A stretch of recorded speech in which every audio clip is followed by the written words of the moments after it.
سلام و عرض وقت بخیر. من علیرضا هستم در کنار علی رهبر یا اشکان با یک وارشتاک دیگه در خدمت شما هستیم بعد از یک هفته نبودن.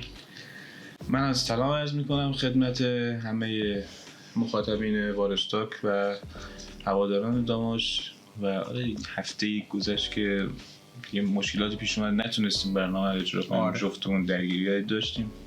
حالا برنامه این هفته در یه تایم عجیبی خلاصه حالا چند ساعت نزدیک 7 صبح دیگه. جالب میدونی چیه علی جالب میدونی چیه 6 صبح 7 صبح 3 شب ماشاءالله رش شوره که همیشه اینجا ماشین رد میشه. حالا یکی دیگه موقع 2 دقیقه پلنی کنه علی قهوه نمیخورین؟ خودت بگو بابت ریخت روم. آره اینجا قبل از اینکه برنامه رو ضبط کنیم یه رو 20 دقیقه نیم ساعتی داشتیم علی رو خشک می‌کردیم. از سوختنم نجاتش میدادیم. الانم با چه شرایط سختی برنامه ضبط. آره. خب از این صحبت‌ها که بگذریم، ما هفته پیش در مورد بازی شهر راست صحبتی نکردیم. یعنی قبلش صحبت کردیم، بعد از اینکه حالا شکست دقیقه 90 پیش اومد دیگه بعدش صحبتی نکردیم. ببین حالا من کار ندارم اون انتها ناداوری بود چی بود، حالا هر اتفاقی که بود اگر خاطرت باشه من پیش بینی کرده بودم که یکیش با احتمال میباز و متاسفانه اینجوری هم شد. یعنی حالا اتفاقات رو در نظر نگیریم، به نظرم توی بازی هم حتی ممکن بود گل بخوریم.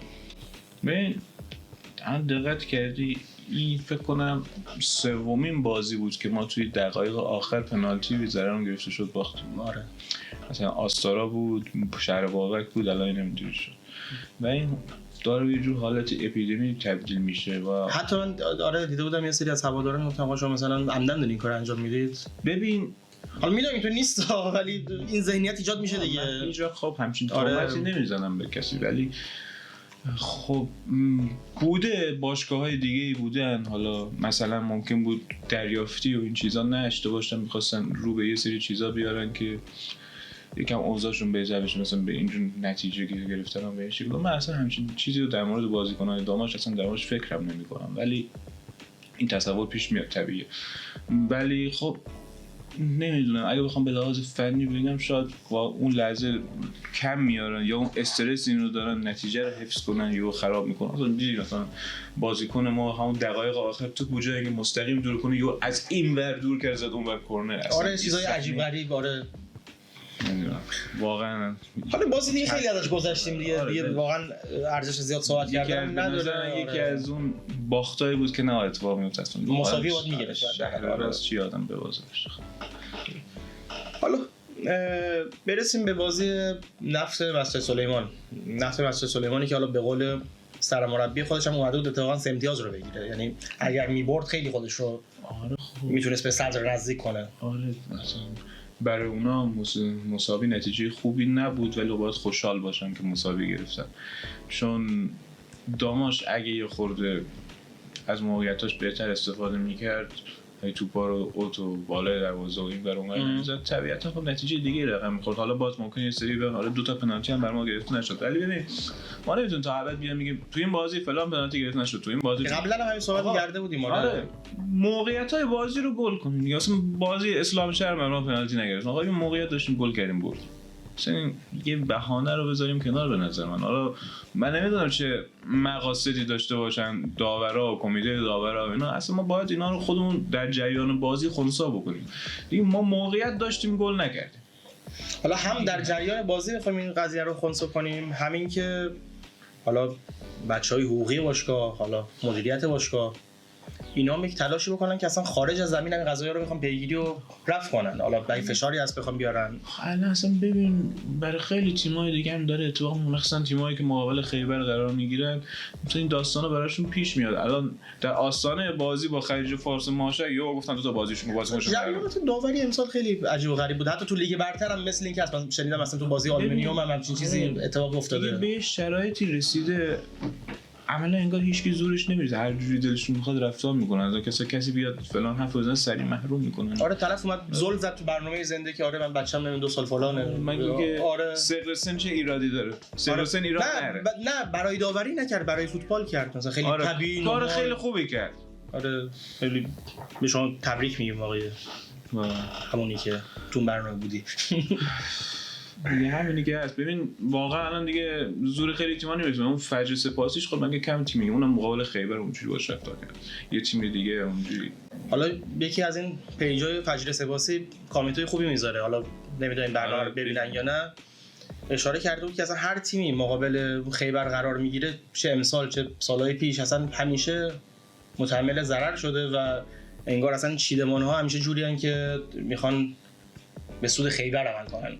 که چی بشه حالا چند سال اخیرم که اصلا نیومد بالا، امیدوارم امسال البته امسال دیگه حالا زیادی همه زورشون دارن میزنن دیگه. آره تمام همت فوتبال کشور رو گذاشتن که بیاد بالا و به هر حال باید رشت بیاد. ما در خدمتشون هستیم. آره حالا دوست خوبمون جهانگیر عسکری هم خیلی از این تیم حمایت میکنه، حالا خودش بچه همونجاست.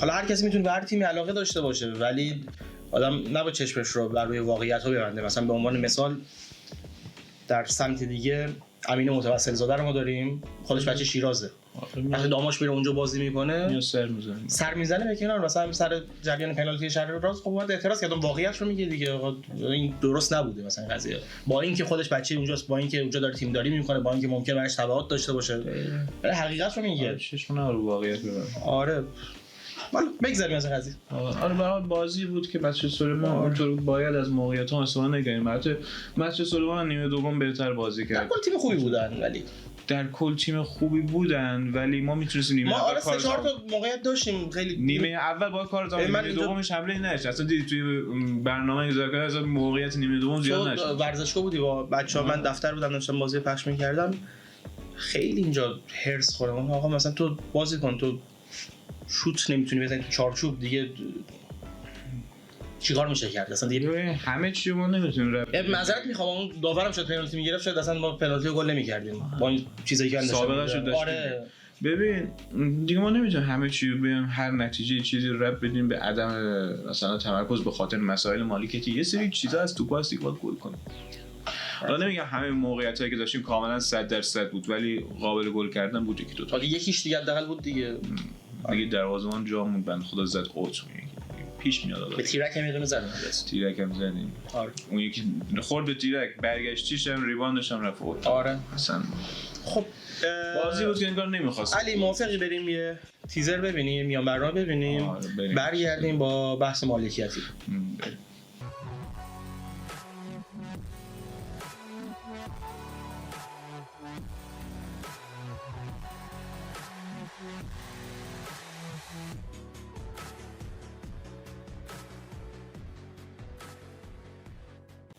خب برگشتیم با ادامه برنامه.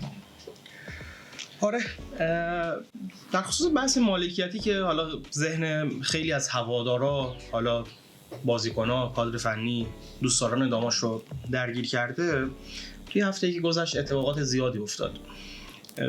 اولیش که حالا با لایو دوستان توی همین وارش اسپورت بود که حتما دیدید و این جریان ادامه دار شد، توی برنامه‌های تلویزیونی مختلف هم ادامه دار شد و آخرین اتفاقی که دیروز افتاد این بود که آقای جهانبخش آرمان رفتن سر تمرین داماش، گفتن که آقای نعیمی پور هستن، مشکلات قراره حل بشن و گفتن که از نظر ایشون حل شده است، حالا جزئیاتی هم که باقی مونده توی یک هفته 10 روز آینده احتمالاً حل میشه. زیاد هم از ما حالا خواستن خودشون، یعنی من تلفنی باشون داشتم صحبت می‌کردم، گفتن زیاد قضیه رو باز نکن، جزئیات رو زیاد مطرح نکنیم. حالا ایشون معتقده که این قضایا زیاد باز شدن تا حدی خورده قضیه مسئله کشدار شده. آره ما هم زیاد باز نمی‌کنیم. فقط من در این حد بگم که دو تا چیز رو می‌خوام بگم. یکی این که ممکنه، اینو من نمیتونم با 100% بگم، ممکنه که این حل شدنه از دید هیئت فوتبال حل نشده باشه. من در جایگاه نیستم بتونم این رو بگم ولی میتونه اینطوری باشه که اینو حالا باید باز پیگیری کنیم و تو هفته آینده نتیجهش رو ببینیم. و دو اینکه از این حل شدن هم زیاد دیدیم دیگه، یعنی مثلا جلسه معارفه برگزار شد، بعد یهو دیدیم از دادگاه مثلا حکم اومد به سود نفر مقابل و امیدواریم این بار حالا واقعا حل بشه. حالا ما بارها هم گفتیم مهم اون ثبات تیمه و چیز دیگه هم مهم نیست واقعا. دیگه اینقدر این قضايا غیر قابل پیش بینی شده، مثلا بعید نمیدونم حالا مثلا چند ماه از این قضیه بگذره یهو دوباره حکم نیاد طرف بگه من فلان چیزو دارم. امیدوارم به هر حال. یه چیزی که خیلی مهمه اینه که کل این روال تأثیری روی بحث جذب بازیکن توی نیم فصل و اردوی تیم نداشته باشه، چون ما اگر نیم فصل رو از دست بدیم واقعا میشه گفت که اصلا الان باید خودمون رو سقوط کرده بدونیم 100%. و ببین ما در مورد بازی‌ها می‌خوایم صحبت کنیم دیگه، الان میتونیم اصلا خود به خود الان بریم به اون سمت. آره ببین ما الان با شرایطی مواجهیم که یه نفر از لزوما میخواد تیم رو بگیره، یعنی واقعا میخواد بمونه حالا ادامه بده. یه نفر اصلا اول فصل گفته که توانایی تیم داری نداره، حالا نمیدونم بس شد تا اینجا کش داره حالا الزاما توانایی نگفت، تمایل تیم داره، تمایل نداره، حالا میخواست واگذار کنه اینو دوباره بعد تمایل پیدا کرد، دوباره تمایل نداره. امیدوارم حالا ببینیم دوباره ممکنه تمایل پیدا کنه، اصلا مشخص نیست، ولی ببینید درست شه دیگه، هرچی هست درست بشه. آره واقعا. و خیلی حرفا رو نمیشه زد. آره واقعا. حالا در آینده البته میتونیم بزنیم، یعنی این قضیه اگه حل شه واقعا میشه خیلی چیزا رو باز کرد. البته دیگه همین که خودشون یه بار بحث نامه منحل شدن زده بود دیگه، این کلا این پرونده عملاً بسته شد. ما دیگه مثلا حرفی در موردش نزنیم بهتره. آره من داشتم همین رو میگفتم. ببین علی، ما قبل از برنامه هم داشتیم صحبت میکردیم، ما هفته چندمیم الان؟ 14ام رو بازی 14ام داریم، 15ام 16ام 17ام 4 تا بازی، بعد اونورم 18 یعنی نیم فصل هم شروع بشه 18ام ما 5 تا بازی پیش رو اون یه دونش رو میزباریم. نهایتا 3 امتیاز میگیری. نه من میگم در بدترین حالت 3 امتیاز میگیریم، ولی در بهترین حالت منظورم نه بدترین حالت است. یعنی ما خارج از خونه امتیاز میگیریم بالاخره. آره من میگم میگیریم بالاخره از 4 تا بازی خارج از خونه. نه آفرین خوب. من دوست دارم مثلا 5 تا بازی دیگه کمش 7 امتیاز رو بگیریم. ببین حالا اینجوری یه خورده با ناراحتی کنارش صحبت میکنم، واقعا دلم میخواد یکم تیم به خودش بیاد. یعنی من الان خودم رو نه در عین حال البته واقع نگری هم داریم. آره من از الان یعنی ببین من تیم رو توی بازی خارج از خونه پیش باخته میبینم، خب این دیگه به خاطر عملکرد تیم دیگه واقعا. آره و الان با مثل سونگون بازی داریم توی هفته سه شنبه. خب مثل سونگون پارسال تقریبا یه صعود نسبتا قاطعی داشت از لیگ 2 به لیگ 1. امسال هم تیم خوبیه، امسال خوب شروع کرد ولی بعد نتایجش زیاد اوکی داشت. الان وسطای جدول نه علی میدونی چی میگم تیم خوبیه، من همه تیم‌ها رو با خودمون میسنجم. آره الان ما کلا از 2 تا تیم آره به هر حال عملکرد نسبتا متوسطی داشت. حالا اول خوب شروع کرد، بعد حالا دیگه باختای داد و اینا، الان وسطای جدول. حالا دقیق‌تر در مورد این تیم که حتما تو پیش‌بازی می‌نویسی و ما منتشر خواهیم کرد. آره ولی خب با بازیایی که از داغاش این فصل داریم بخوایم به آمار و ارقام و اینا نگاه کنیم، ما می‌بازیم بازی دیگه. متاسفانه این چیزیه که دیگه برای ما پیش‌ورد بازی بدترش. آره بازی بدترش هم ما نفت و گاز گشتار یه صعود کرده دیگه. خب اونا امسال از مثل سونگون هم بهتر بازی کرد، خب به اونا هم می‌بازیم.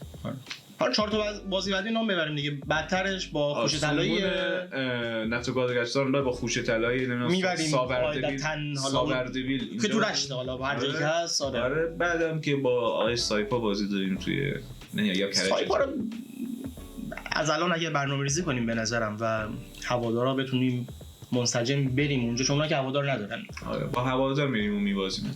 نه میام شاید بتونیم ببریم واقعا یا امتیاز بگیریم، نمیدونم. خدا وکیلی به خودتون بیان. الان مثلا نه فرصت واقعا هست، مثلا بازیکنی بخوام بگیرم میتونم بگیرم به هر حال تا اون موقع. چه فرق میکنه؟ الان میدونم هوادار حضورش هست روی بازیتون، اینا تاثیر میذاره. سعی همون بازی تو خارج از خونه انجام بدین. چرا اینجوری یه جوری مثل تیمای توسری خور خارج از خونه بازی میکنه؟ واقعا آدم رقت انگیز نگاه کردنش. باید یه فکری باحال تیم بکن. حالا از زمانی که آی نظر ماهدی اومده یه خورده بازیمون خارج از خونه بهتر شده. علی من یه چیز بهت بگم، بازیمون با شهرراز به نظرم ما رفته بودیم خب برای مساوی، نباید برای مساوی، یعنی اصلا تعویضامون هم به همین شکل بود، یعنی اصلا کاملا به نظرم مشخص بود که ما می‌خوایم مساوی بگیریم. به هر حال آقای نظر محمدی هم دیگه در جریان همه فکر کنم باشن که سبک بازیشون سبک آقای کارلوس کیروشه دیگه، تقریبا میشه گفت دیگه. اونم اینطوری بود، مقابل تیم‌های در واقع قوی کاملا تدافعی بازی می‌کرد، مقابل تیم‌هایی که یه خورده متوسط یا ضعیف بودن کاملا اصلا با یه سیستم دیگه‌ای بود. ابزارشو نداریم. ولی روش انگار همینه. ولی اینو بگم توی بازی که با مسجد سلیمان داشتیم، حالا یه تغییراتی تو خط دفاعی ما داشتیم، دفاع بهتر عمل کرد. آره. اینم هست. به نظرم همین ترکیب دفاعی رو بخوام نگه دارن تو ادامه فصل، والا البته میدونم نیم فصل که با تقویت تو بازی باقی مونده حداقل یه خورده شاید بهتر علی آخه یه بحثی که وجود داره اینه که یه بار ما دفاع مستقیم داریم، یعنی تو ترکیب رو داری جوری میشینی، نفرات رو جوری میذاری که میخوای تدافعی بازی کنی، مثلا بازی که تو مثلا 2-0 جلو هستی، دقایق آخرش میخوای بری تو لاک دفاعی. یه بار تو برنامه‌ت اینه، یه بار نه، تو با پرسی که داری انجام میدی، با هجومی که داری انجام میدی، با کاری میکنی که اصلا دفاعت زیاد تحت فشار قرار نگیره. من میگم یک بخشی تو بازی با نفت مسجد سلیمان ما به این شکل عمل کردیم، یعنی اینقدر یک بخشی از بازی خوب بودیم، داشتیم موقعیت‌های مختلف ایجاد می‌کردیم، اونا فرصت نمی‌کردن بخوان حمله کنن که حالا دفاعمون خوب باشه یا بد باشه. نیمه دوم هم کنه حمله می‌کردن، دفاع زیاد بد کار نکرد. آره. به هر حال امیدوارم که حالا تا ادامه فصل بازم یه خورده عملکرد دفاعی تیم بهتر باشه تا ببینیم این فصل چه مهرهای جذب میشن، کجا تغییر. در بازی‌ها انصافا دو بازی خوب بود، حالا اون بازی هم درسته باختیم، عملکرد کلیش خوب بود. آره در حالت کلی گلر خوب بود. آره. اون چیزی که بخواد بهش ایراد بگیریم نداشت. آره دیگه این بازی که حالا کلین شیت شد، بازی قبلم پنالتی حالا گل خورد دیگه. در کل بازی نوازی خیلی سخته. خواهش نواز. میدونی چی، الان من میتونم قسمت‌های قبلی وارشتاک رو تیکاشو بیارم که همین رو گفتم. من میگفتم مثلا فلان بازی، خب این بازی داخل خونه رو بردیم، شاید این تیم این باعث روحیه مثبت بشه بیرون و نتیجه میاد. باختیم، بردیم، مساوی کردیم، مثلا کلا هیچ ثانیه آخر خیلی میاد. مثلا اصلا داشت بازی طورش تا ثانیه آخر احتمال باختش. بعد علی جالب چیه، حالا ما خودمون هوادارا، مردم، این همه مثلا تیم بد نتیجه میگیره، باز ورزشکارو پر میکنن، باز مثلا ما لایومون بیرندامون رو داریم. این واقعا جای خوشحالی داره، هم جای افسوس که این همه آدم در واقع معطل این نتیجه نگرفتن ها هستن. اینجور مواقع هواداری واقعی مشخص میشه. آره. تو این شرایط هم هست. این بود وارشتا که این هفتمون خیلی مختصر و مفید. فقط آره یک نکته میمونه که این هفته ما بازی با مثل سانگون رو لایو نداریم. آره متاسفانه کاری برای من پیش اومده، منم که معمول نیستم، سر کار سفر کاری دارم، سر همین قضیه این هفته رو پخش نمی‌کنیم، ولی از بازی‌های بعد سعی می‌کنیم که طبق روال قبلیمون باشیم. قول میدی؟ آره قول.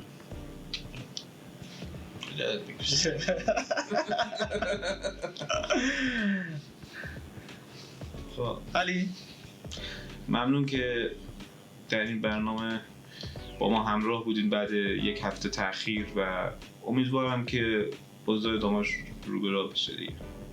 اولین امتیاز خارج از خونه‌مون رو بالاخره بگیریم. تا نیم فصل به نظر میگیری؟ یه رکورد عجیب غریبی ها. خیلی بده. با همین روال بریم نه. خیلی بده. اصلا کی از بودیم در تاریخ داماش همچین داماشی داشتیم؟ کلا نیم فصل. ما اون سالی که از لیگ یک افتادیم فصل 94 95 باز تو نیم فصل اول خارج از خونه امتیاز گرفته بود. خیلی فاجعه این. یعنی ببین علی باید این حرف رو بزنیم، یعنی نزنیم بعد تیم بخواد همینجوری بمونه. خب فکر می‌کنم اون متعصب ترین هوادارمون هم قبول داشته باشه که ما الان شایسته سقوطیم. آقا دقیقه آخر میریم محوطه جریمه، دستتون رو اینطوری کنین، بذار گل بزن، دستو اینجوری برین جلو، دستو لامصبو ببندین، رسوا کردین ما رو. باش تا برنامه بعدی ازتون خداحافظی می‌کنم. خدا نگهدار.